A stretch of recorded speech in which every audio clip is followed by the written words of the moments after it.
Subscribe करें हमारे YouTube channel को और बेल आइकन को प्रेस करें हमारे लेटेस्ट वीडियोस को देखने के लिए।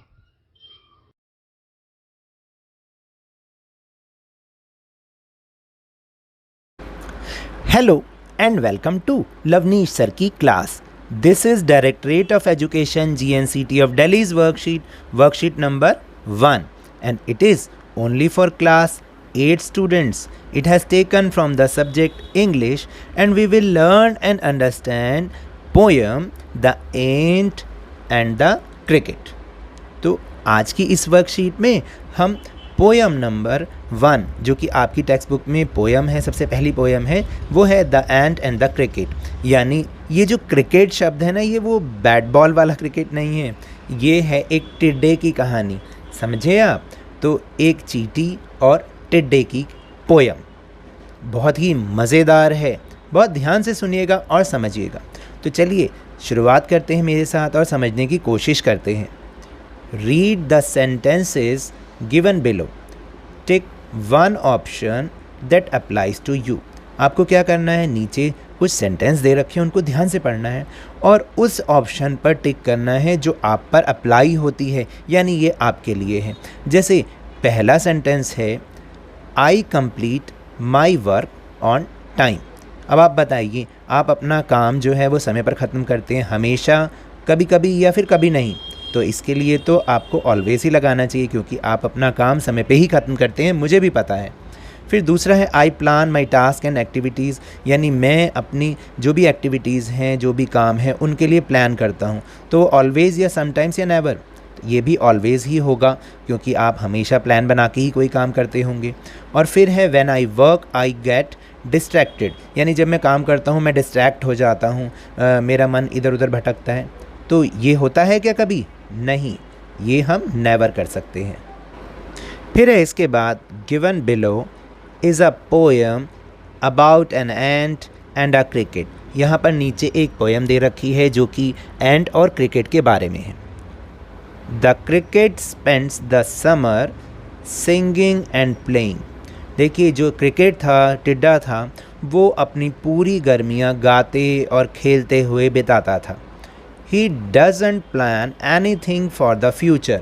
उसने भविष्य के लिए कोई प्लान नहीं वो करता था, कभी भी कोई प्लानिंग नहीं करता था। When the winters arrive, he has nothing to eat. जब सर्दियाँ आईं तो उसके पास खाने के लिए कुछ भी नहीं था। He decides to ask the ant for help. फिर उसने डिसाइड किया कि वो एंट के पास यानी चींटी के पास जाएगा और अपनी हेल्प करने के लिए उससे पूछेगा।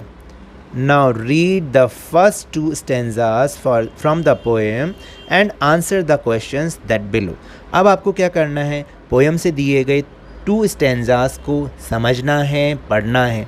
मैं पढ़ूँगा, आप मेरे साथ धीरे धीरे पढ़िएगा भी, क्योंकि जब तक हम रीड नहीं करेंगे हमें इंग्लिश बोलना नहीं आएगा, तो आप उसको ध्यान से समझिएगा भी। So let's read. Stanza number 1. A silly young cricket accustomed to sing, यानी एक बहुत ही मूर्ख और यंग मतलब जवान सा क्रिकेट जो कि सिर्फ गाना गाने की ही उसको आदत थी। accustomed to sing का मतलब वो शायद गाने के लिए ही बना था। Through the warm sunny months of gay summer and spring, यानी पूरी गर्मियाँ, मतलब जो बिल्कुल गर्मियों के महीने में और जो उसके बाद स्प्रिंग का महीना यानी उसके बाद का जो समय है, पूरे जो है वो टाइम वो सिर्फ गाता ही रहता था। began to complain when he found that at home his cupboard was empty and winter was कम। तो देखिए, फिर वो उसने कंप्लेन करनी शुरू कर दी जब उसने पाया कि उसके घर के सारे बर्तन, कबर्ड वगैरह सब खाली हो गए हैं और सर्दियाँ भी आ गई हैं। Not a crumb to be found on the snow covered ground, यानी अब उसके पास, क्रम का मतलब भोजन का छोटा सा भी टुकड़ा उसको अब ढूंढने से भी नहीं मिला, और जो सारे ग्राउंड पर स्नो ही स्नो कवर्ड हो चुकी थी, पूरी बर्फ़ ढक चुकी थी। जब ऐसा विंटर का महीना आया, अब उसके पास खाने के लिए एक टुकड़ा भी नहीं बचा था। Not a flower could he see, not a leaf on a tree. और जब सर्दियों में क्या होता है, जब जहाँ पर बर्फ़ वाले स्थान होते हैं वहाँ पे क्या होता है, कोई भी फ्लावर देखने को नहीं वो देख सकता था, नहीं देखने को मिला उसको, और ना ही कोई पेड़ों पर पत्तियाँ मिली जिनको वो शायद खा पाए। Oh what will become says the cricket of me. और वो अपने आप से कहने लगा कि अब क्या होगा। Now will move on stanza number 2। At last by starvation and famine made bold। और धीरे धीरे वो भूख उसको लग रही थी, भूख उसकी बढ़ती जा रही थी, भूखमरी बढ़ती जा रही थी। And famine mass bold, famine का मतलब क्या होता है, जब सब जगह अकाल पड़ जाता है, भोजन की कमी हो जाती है। तो जब धीरे धीरे ये भूखमरी और ये अनाज की कमी बढ़ती जा रही थी, ऑल ड्रिपिंग विद वेट, सब कुछ गीला हुआ जा रहा था, क्योंकि सर्दियों के मौसम में आपने देखा है नमी ही नमी फैलती रहती है। And all trembling with cold, और सभी सर्दी के मारे कपकपा रहे थे, कड़कड़ा रहे थे।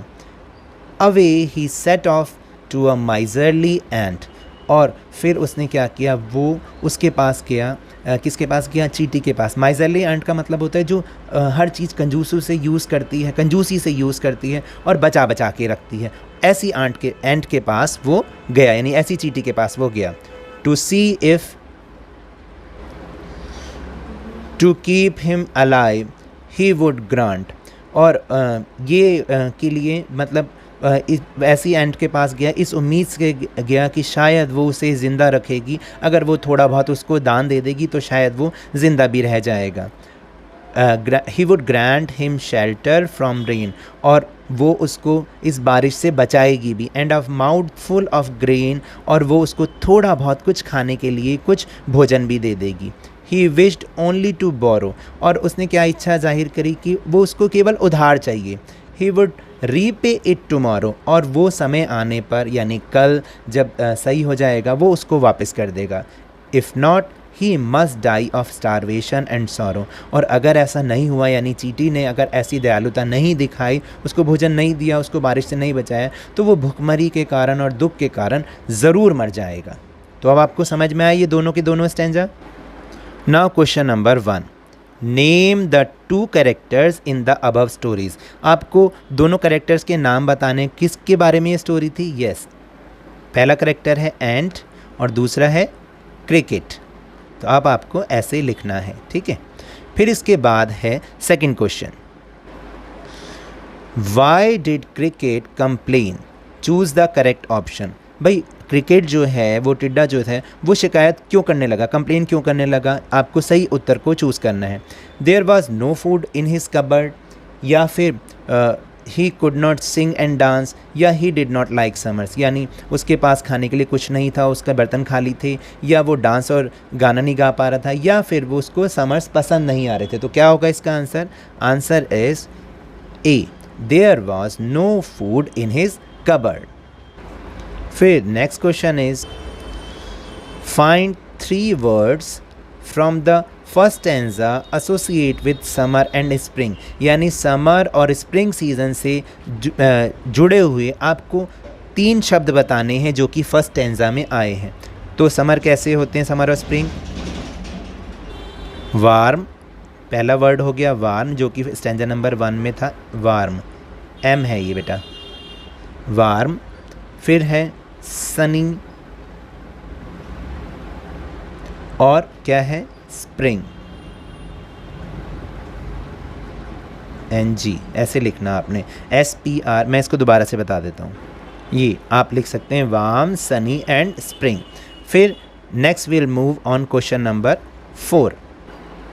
ये है फाइंड 2 फ्रेजेस और lines from the first stanza associated with the start of winters, यानी विंटर्स के स्टार्ट होने से रिलेटेड आपको कोई भी 2 फ्रेज़ लिखने हैं या फिर लाइन लिखनी है, यानी कोई ना कोई ऐसा फ्रेज़ या लाइन लिखनी है जो कि विंटर से रिलेटेड हो, और जो हमने किस में पढ़ा है, ऊपर वाले फर्स्ट स्टैंजा में समझा है। तो देखिए क्या क्या हो सकता है।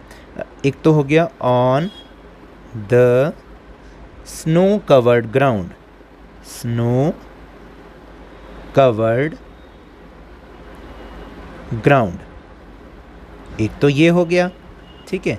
और सेकंड वाला क्या हो जाएगा, देखिए सेकंड वाला हो जाएगा not a flower he could see, not a flower he could see. ठीक है, तो ये दो हो गए, on the snow covered ground और not a flower he could see. और फिर फिफ्थ क्वेश्चन आ जाइए, what help did the cricket, what help did the cricket ask to them, ask to from the ant. तो देखिए and से उसने क्या हेल्प चाहिए थी, किस चीज़ की हेल्प चाहिए थी, तो सही आंसर को चूज़ करना है, मनी, फूड एंड शेल्टर या वार्म क्लोथ्स। तो क्या होगा इसका आंसर है फूड एंड शेल्टर। उसने फूड मांगा था और थोड़ा सा आश्रय मांगा था। Now will move on question number 6, find 2 words from the stanza 2 that related to the shortage of food. यानी शॉर्टेज ऑफ फूड से रिलेटेड 2 वर्ड्स बताने हैं जो कि स्टेंजा नंबर 2 में है। तो फर्स्ट वर्ड इज स्टारवेशन, जिसका मतलब होता है भूखमरी, स्टारवेशन, याद रखिएगा आप भी। और दूसरा है फेमाइन, फेमाइन। ठीक है, ये यहाँ पर आप ई लिखिएगा लास्ट में, FAMINE, famine. Now will move on question number 7। Question number 7 is from the second stanza right the rhyming words for. आपको सेकेंड स्टेंजा से राइमिंग वर्ड्स लिखने, जैसे रेन है, रेन का राइमिंग वर्ड क्या होगा, रेन का हो जाएगा ग्रेन, GRAIN। देखो दोनों सेम साउंड वाले होते हैं ना, उनको राइमिंग वर्ड कहते हैं। टुमारो, बोरो। ठीक है, और बोल्ड का क्या हो जाएगा, कोल्ड। अब आप समझे, ऐसे इसको करना है। So now that's all for this worksheet. अगर मेरे इस तरह समझाने से आपको थोड़ा सा भी समझ में आया हो तो इस चैनल को ज़्यादा से ज़्यादा सब्सक्राइब कीजिए, लाइक कीजिए और बहुत ज़्यादा शेयर भी कीजिए। और हाँ, मेरे साथ इसी तरह आसानी से वर्कशीट को समझते रहिए, लेकिन ध्यान और मन लगाकर पूरी मेहनत और लगन के साथ, ऑनलाइन ही सही, पढ़ते जरूर रहिए। And if you want to defeat corona virus then please wear a mask. और जब भी अवेलेबिलिटी ऑफ वैक्सीन हो और जब भी पॉसिबिलिटी हो उसकी वैक्सीनेशन अवश्य कराएं, क्योंकि कोरोना को हराना है और ज़िंदगी को एक बार फिर से सुहाना बनाना है। इसी उम्मीद के साथ थैंक यू वेरी मच।